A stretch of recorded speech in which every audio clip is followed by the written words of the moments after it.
سلام تخاتاتل تقمم ميديا سلام وسناينا تمنقو نابنايلوم مدب كابلو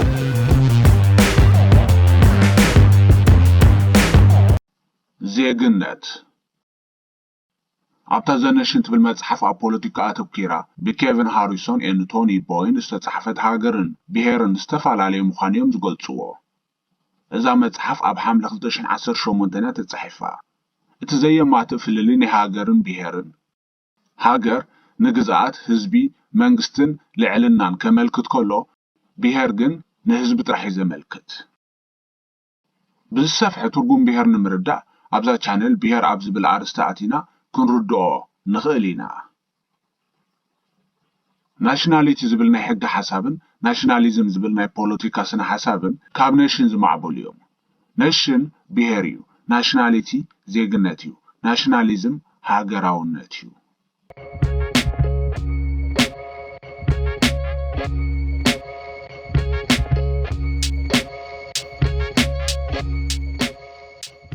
ዜግነት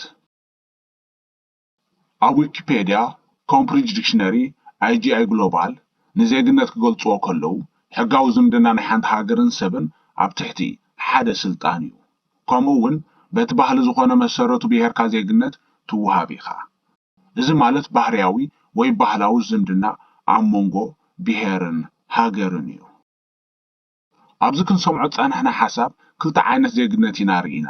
እቲ ሓደ بمسرت حق توهابو زيغنت اتكالاي بمسرت بهركا اب انجليش citizenship and nationality ኢሎምዮም ዝፈልይዎ ኣብ ትግርኛ ግን ሓንቲ እታ ዜግነት ትብል ቃሊና ንክልቲኡ ንጥቀመሉ citizenship بمسرت حق ናይቲ ሃገር ትውሃቦ ዜግነት እዩ nationality بمسرت በት ባህል ዝኾነ መሰረቱ ብሄርካ ትውሃቦ ዜግነት እዩ በዚ መሰረት citizenship ልዕሊ ሓደ ክህልወካ ክእል እዩ ናሽናሊቲ ልዕሊ ሓደ ክህልወካ ዘሎ ተኽእሎ ኣዝዩ ጸቢብ እዩ ሲቲዝንሺፕ ንሓንቲ ሃገር ምስ ትኸውን ናይ ምስራሕን ምቕማጥን ምድማፅን ሕጋዊ መሰል ይወሃበካ ተሰዲድካ ሲቲዝንሺፕ እምበር ናሽናሊቲ ክህልወካ ኣይክእልን እዩ ምናልባት ናሽናሊቲ ምስ ናይ ደቂ ኣባት ክነተኣሳስሮ ንኽእል ኢና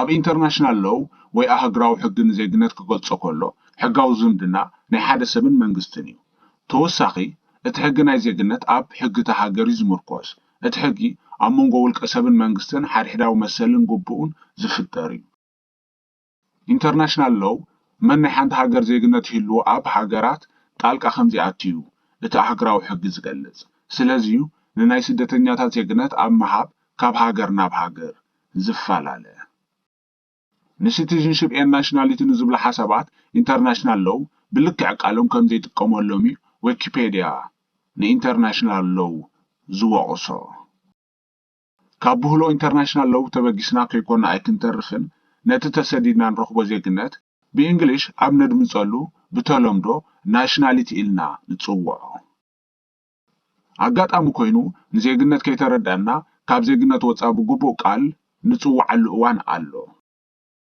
ንኣብነት ተጻዋታይ ኩዕሶ እግሪ ኒውካስል ኣሌክሳንደር ኢሳቅ ብዜግነቱ ክንጽውዖ እንተደሊና ኤርትራዊ ሽወደናዊ ኢልና ኢና ንጽውዖ እዚ ኣጻዋውዓ ዋላ ንስኻ ንስኺ ኣነ ናይታ ተሰዲድናላ ዘለና ሃገር ዜግነት ምስ ዝህልወና ንጽውዓሉ እዩ እዚ ኣጻዋውዓ ንናሽናሊቲን ሲቲዝንሺፕን ዝውክል እዩ ቀዳምነት ነታ ብመሰረት ብሄርካ ዝኾነት ሃገርካ ናሽናሊቲ ዜግነት ተድምጽ ስዒብካ ንናይ ስደትን መሰልካን ዝኾነት ሃገር ሲቲዝንሺፕ ዜግነት ተድምጽ ንናሽናሊቲን ሲቲዝንሺፕን ዘመሳስሎም መሰረቶም ፖለቲካዊ ሓሳብ ብምዃን እዩ ክልቲኡ ዜግነት ብስም ናይታ ትውክሎ ሃገር እዩ ዝጽዋዕ ሃገር ብፖለቲካዊ ስነ ሓሳብ ዝቆመት እያ ክልቲኡ ዜግነት ክቀያየር ይኽእል እዩ ንኣብነት እታ ንዜግነትካ እተጸውዕ ሃገር ካብ ዝነበረታ እንተ ተፈንጭላ ወይ ምስ ካልእ ሃገር እንተ ተጸምቢራ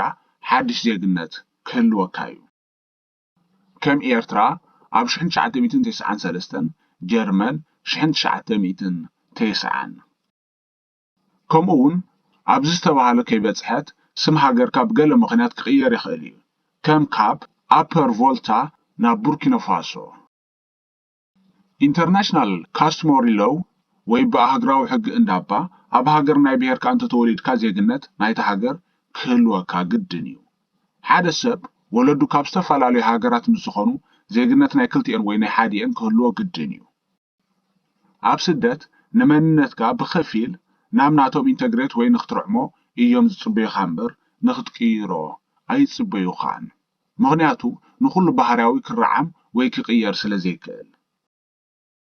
ዜግነት ንኽህቡኻ ግን ሕግቲ ሃገር ንኽተማልዮም ዝጽበዩኻ።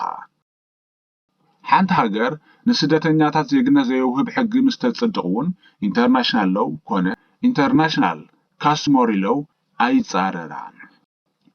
ዜግነትካ ብስም ብሄርካ ከም ዘይጽዋዕ ምዝካር ግን ኣገዳሲ እዩ። ኣብ ሃገርካ ክንዲ ዝሃለዋ ብሄር ክህልዋ ክእላ እየን።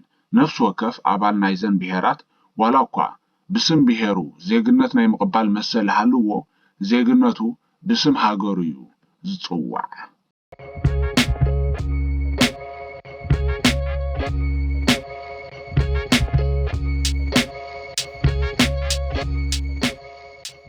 ክቡራት ተኸታተልቲ እቶም ሳብስክራይብ ዘይገበርኩም ሳብስክራይብ ጌርኩም ንኽትተሓባበሩኒ ብትሕትና እናሓተትኩ እቶም ዝገበርኩም የቐኒየለይ።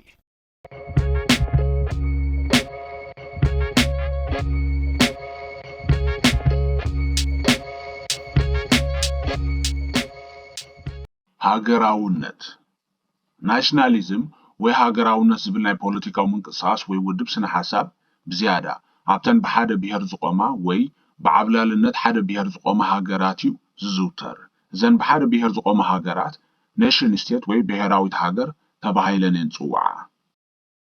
ሃገራውነት ቃል ብቃሉ ክትርጎም ከሎ ካብ ናይ ውልቅኻ ኮነ ጉጅለኻ ናይ ብሄርካ ወይ ናይ ብሄራዊት ሃገርካ ረብሓ ከም ዝዓበይካ ዘርድእ ሓሳብ እዩ።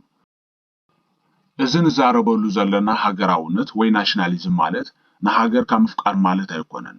ኣብዚ ግዜ ኣብ ዓለም ዳርጋ ብሓንቲ ብሄር ዝቆመት ሃገር ከምዘየላ ምዝካር ኣገዳሲ እዩ። ስለዚ ናሽናሊዝም ዝብል ስነ ሓሳብ ዘለዎ ፖለቲካዊ ውድብ ኮነ ምንቅስቓስ ናይቲ ካልእ ሕብረተሰብ ረብሓ ኣይንታይን እዩ። ከም ሳዕቤኑ ናሽናሊዝም ፖለቲካዊ ስነ ሓሳብ ሃገር ቀዳምነት ኣይሰርዖን እዩ። ትርጉም ሃገራውነት ኣብ ትግርኛ ምናልባት ከደናግረና ክእል። ኣብ እንግሊሽ ናሽናሊዝም ኤንድ ፓትሪዮቲዝም ኢሎም እዮም ዝፈልይዎ። ክልቲኦም ብትግርኛ ሃገራውነት ኢልና ኢና ንጽውዖም። እንተኾነ ክልተ ጫፍ ትርጉም እዩ ዘለዎም። ናሽናሊዝም ኣብቶም ንብሄር ዘቆሙ ከም ቋንቋ፣ ባህሊ ወዘተ ኣተኪሩ እዩ ዝንቀሳቐስ። ቅድሚ ነብስኻን ስድራኻን ነዚኦም ኢኻ እተፍቅር። ኣብ ብሄሮም ኣኽረርቲ እዮም። ልዕሊ ረብሓ ሃገር ረብሓ ብሄሮም እዩ ዘገድሶም። ኣብ ኡታህ ስቴት ዩኒቨርሲቲ ኮይኑ ኣብ ሂዩማኒቲ ኤንድ ሶሻል ሳይንስ ብዛዕባ ስነ ሓሳብ ሃገራውነት ወይ ናሽናሊዝም ካብ ዝህቦ ትምህርቲ ሓያል ሃገር ብሓያል ብሄር እያ ክትፍጠር ትኽእል ዝብል እምነት እዩ ዘለዎም እዩ ዝብሎም ንናሽናሊዝም። ፓትሪዮቲዝም እዚ ንፍቕሪ ክብርን እምነትን ናይ ሃገርን ብሄርን ዘማል እዩ።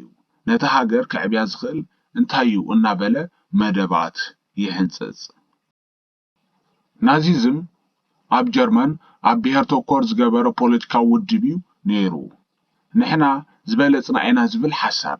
ሂትለር ጀርመን ናይ ሓደ ብሄር እንተሓሲብዋ ካልኦት ብሄራት ማዕረ መሰል ሃልይዎም ሓቢሮም ክነብሩ ክኸብዶም እዩ። ሂትለር ብሄሩ ካብ ሃገሩ ሓሊፉ ኣብ ኤውሮጳን ዓለምን ዓብላሊ ንክኸውን ባህጊ ነይርዎ። ሃገራውነት ንዕብለላ ካልኦት ሃገራት ኮነ ብሄራት ፈሪሕካ ካብ ዓለም ሙሉእ ክሳብ ትንጸል ክገብረካ ይኽእል እዩ።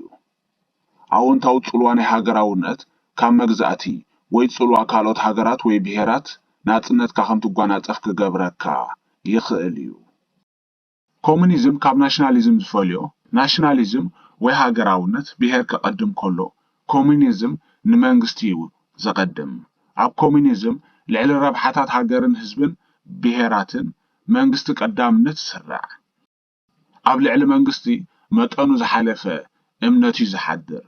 ኣብ ክልቲኡ ነቲ ሓሳብ ዘይትርዕሞ ሰብ እንተኾንካ ህይወትካ ወትሩ ኣብ ሓደጋ እዩ።